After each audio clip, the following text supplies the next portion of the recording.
Good morning sa mga manonood natin dyan. So ngayon ay araw ng Lunes. Andito tayo ngayon sa pagkatrabaho natin. Ayan.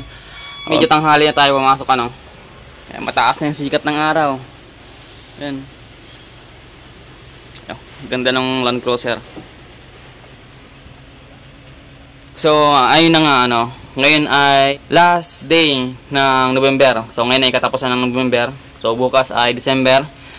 So, yan, Pasko na, magkapasko na. So, advance Merry Christmas at Happy New Year sa mga manonood na handang sumabaybay sa ating maliit na channel. At kung bago pang dito sa channel natin, ay subscribe mo na yan. Malaking tulong ang iyong subscribe dito sa maliit nating channel para lumaki. So, anong ginawa ba natin noong Sabado? Ang ginawa natin noong Sabado ay ito. Wiper motor sa kanyang wiper. Ito yung wiper arm niya sa pinakalabas. So, siya ito yung nagwa-wipe ng tubig, ulan. Or tubig. Yan. Naka-convert na yan.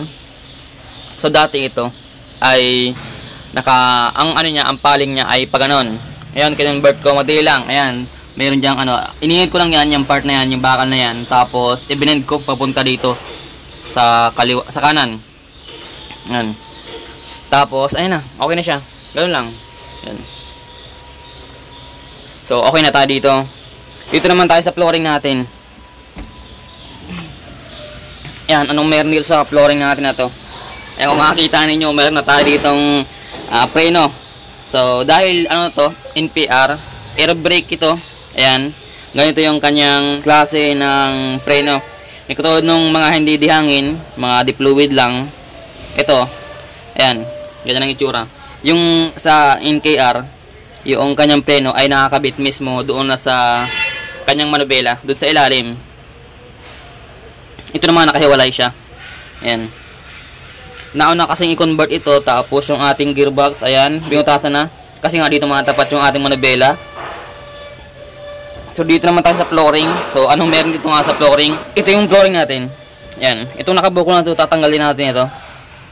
Wait lang, wala akong ito, kaya natin itong talim ng lagari. So, itong flooring na to ay tatanggalin natin to. Yan, dyan sa paligid na yan, dyan sa gilid na yan. So, bakit ito tatanggalin? Dahil nga dito matatapat yung manubela natin, kailangan ito ay matanggal. Tapos, babalik din natin ito, pero ito ay nakatikaya na. Tingin ko, tanggalin na natin to para maipakita ko sa inyo kung paano yung setup nito, itong flooring na to. Medyo matagal-tagal itong iset. Ito na yung flooring natin, kinatin ko na siya. Ayan, sa gilid. Ngayon, natanggalan natin. Tapos, ang gagawin natin ay, yan. Ititikaya natin siya. Yan. Tapos, ikakabitin natin ito dito. Tapos, dito naman, ikakat natin yan. Yung part na yan dyan. Para ito lumapat. Ito na yung flooring natin, na-activate natin siya, na-set up na natin siya. Ayan, kung makita nyo. So dito yung flooring natin, halos pantay lang din dito sa ating kinating na flooring. So yan yung sinasabi ko sa inyo kanina. Tapos ito yung mga tinanggal natin. Yan. Hold na nakakabit yan, ganyan siya. Tapos ito naman ay dito. So ito, mga gamit natin to, itatapon. Kakabit natin yan dito. Yan, kung makita nyo, halos okay siya. Yan, sakto siya. Yan. So, ang gagawin natin ngayon, tatakpan natin yung mga butas na yan, saka dito, saka dito. Tapos, ipupulweld natin siya. Hihinang natin siya ng alambre. Ayan, kung makikita ninyo, yung mga dating butas dito, natakpan na natin siya. Yan. Saka dito. Gupit ako ng yero. Ayan, kapirasong yero. Ganoon din dito sa gilid na yan. So, naka-spot lang yan ng alambre. Papakita ko lang sa inyo. So, ngayon, pagkatapos nating natakpan yan, pupulweld natin lahat yan. Gamit ang ating pito. Saka yung alambre natin. Ito yung alambre natin. Kasi nga pala dito naman ay mayroong butas dito. Itong butas na to ay sa daanan nyo ng wirings. Yan, binutasan ko na rin. Ito na yung flooring natin. Ayan, na-pulweld din natin siya. Gamit ang alambre. Saka itong ating pito. Ayan. So, dahil tapos na tayo sa flooring natin, pwede na natin iset dito yung ating manubela. So, yung manubela natin ay ito. Yan. Yung sa ELF na NKR, yung preno niya na andito lang halos diyan nakalagay diyan. Naka-fix diyan. So ito forward to NPR nakahiwalay. So ando nga yung preno natin nasa flooring. Yan. So dito naman ang kailangan dito ay butasan dito. Ayan oh. Makita niyo? Meron siyang butas. Nasa gitna lang siya pagitan nitong dalawang butas na to. So kasi dito ang tingin ko 14 mm to. So dito naman butasan ko lang siya na kasya ang 12 mm na bolt. So bakit natin ito butasan? Dahil itong butas na to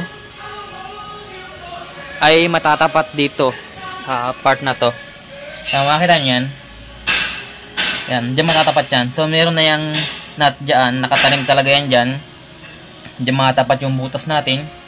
Tapos, ayun na, nakasit na dito yung ating manubela. So ganun lang.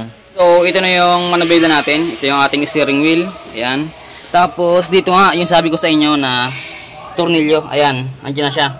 12 mm na bolt. Tatlo yan, saka dito. Bigutasan ko na kanina. Tapos dito naman, meron siyang 14 mm na bolt. Ayan, so ganun lang. So ngayon naman ay maglilinya tayo ng ating sa clutch. Ito yung sa clutch natin. Ayan. Ito tayo sa kabila. So ito yung sa clutch natin. Ayan. So yun. So pag inapakan ito, yan. Tapos ayan, makita niyo yung mechanism dito sa ating clutch. Ayan oh. So pag inapakan ito, yan. Ano mangyayari? Dito tapos yan, dito sa loob yung kanyang fluid pupunta dito sa baba. Ayan. Tapos naman ito naman yung ayan, makita niyo may ano yan, tubo yan. Diyan pumapasok yung ating fluid. So yung hose naman yan ay tinanggal ko muna. Tapos ito nga yung mga gagamitin natin para maglinya ng ating sa clutch. Yan, cutter tube, pang flare. Tapos kumuha ako sa bodega ng yan, connector 1/4 saka 5/16. Yan. Tapos ito steel tube nya. Ganoon din yan, 5/16 saka 1/4. Ito naman, yan, ito yung sa hangin natin. Sa hangin yan, yung 1/4. Yung 5/16 naman ay yung sa ating sa clutch. Yan. Tapos yan, dahil nga pumunta tayo kanina sa bodega, kumuha na rin ako ng yan, brand new na dashboard. So para sa niya, para dito yung sa blue. Kapasok lang ito noong Sabado. Yan, hindi ko sa inyo na isabi. Man, so magsimula na tayo para makatapos tayo dito sa ginagawa natin na to. So kukuha lang tayo dito ng, hindi ko alam kung mga 2 feet siguro yon. Nalimutan ko na. Yan, ganyan. Kukuha tayong 2 feet dito na steel tube. Parehon 2 feet. Tapos, teka, nawala pala yung aking ano. Where is my... Nawala na. Ito. So, kumuha din ako kanina ng teflon. So, para saan yung teflon? Yung teflon ay ginagamit para hindi lumabas yung fluid. Yan. So, sa may thread nya, ayun, makita yung thread na yan. Hindi natin lalagyan yan. Gawin dito, kabilaan yan. So, yun ang purpose ng ating teflon. So, sa mga, yung hangin, sa gauge nya, sa acetylene, ganito din yung ginagamit. Para hindi sumingaw.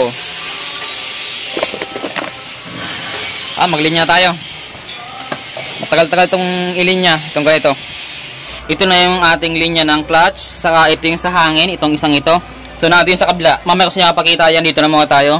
Ayan, ito yung nilinyahan natin. So, ito yung sa clutch. Ayan, kung makita nyo, 5/16 yan. Nagpitan ko na siya. Tapos, ito yung connector natin na kinuha sa bodega. Ito rin yung 1/4 naman na connector. Ayan. Ando sa baba. Ayan. So, sana di tayo makaka-copyright. May tumutugtog na radyo. Dito tayo sa kabila. So, ito naman yung sa hangin. Ayan. Ito yung sa gauge nya. Ayan. Pakita ko sa inyo. Ito naman yung kanyang, ayan. Ito yung gauge ng hangin. Ayan. So, itong pinakadulo na to, ito yung matatapat dito. Tapos, yung bracket nya ay hinihinan ko siya ng tanso. Ayan. Dito masiset up yung ating gauge. Yan, dyan sa part na yan. Pero huli na to.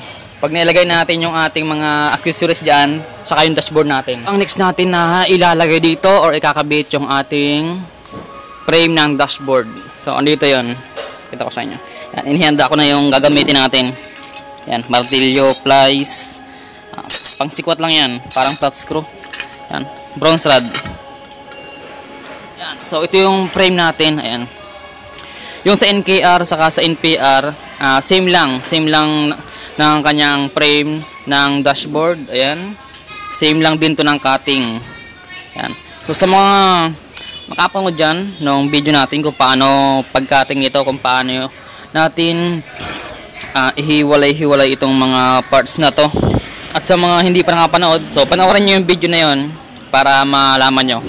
Kasi hindi ko natin i-video kung paano pag-cut yung frame nya. Yan. Pero kung gusto nyo pa rin malaman, sige, apakita ko sa inyo. I-demo ko na lang sa inyo. Kasi mahaba na naman yung video natin kung kunti yung manonood. Tinanggal ko muna itong mga ano nya. Ito yung yan, mga nakalagay yan para sa para sa gilid ng yan. Kasi nakakahiwa itong mga kantuhan niya. Nakakahiwa yan. So ingat na lang tayo para hindi tayo mahiwa. Dati nahiwa tayo niyan. Pero ngayon hindi na. Yan, so dito muna tayo. Ito yung bracket ng manubela. Yan. Dito nakakabit yung manubela natin. So ayan kung makita nyo. May dalawang tornilyohan dyan. Kasi dyan ang 12mm na bolt. So ito, katingin natin dito sa gilid nito, dito sa part na yan, saka dito. Yan. Tatanggalin natin to. Pag natanggal natin to, ito naman, sa ilalim. Ito yung sa bracket din ng steering wheel natin. Tatanggalin din natin yan. So dyan lang yan. Tapos, frame ng stereo. Dito naman. Tanggalin natin yan dyan. Saka dito, ito yung bracket ng console box natin. Kakat natin yan dyan. Saka dito.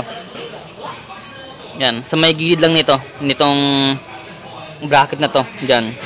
Dyan lang. So, ganun lang. Ganun lang pag cutting ng ganito. Napakadali lang. So, cuttingin na natin. Ito na yung ating frame ng dashboard. Ayan. Natanggal na natin siya. Ayan nakating natin siya. Lahat.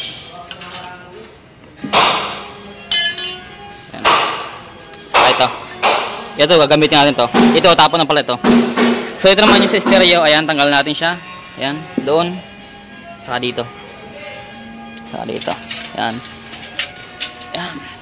So, ganun lang ang pag-cutting ng frame ng dashboard. Pero hindi pa tayo. Tapos dito, kasi nga, ayaw makita nyo, ay medyo, hapon na. So, alas 5 na. Mag-alas 5 na. At maglilinis tayo ng kamay natin. Ayan, madumi yung kamay natin ngayon. Ayan.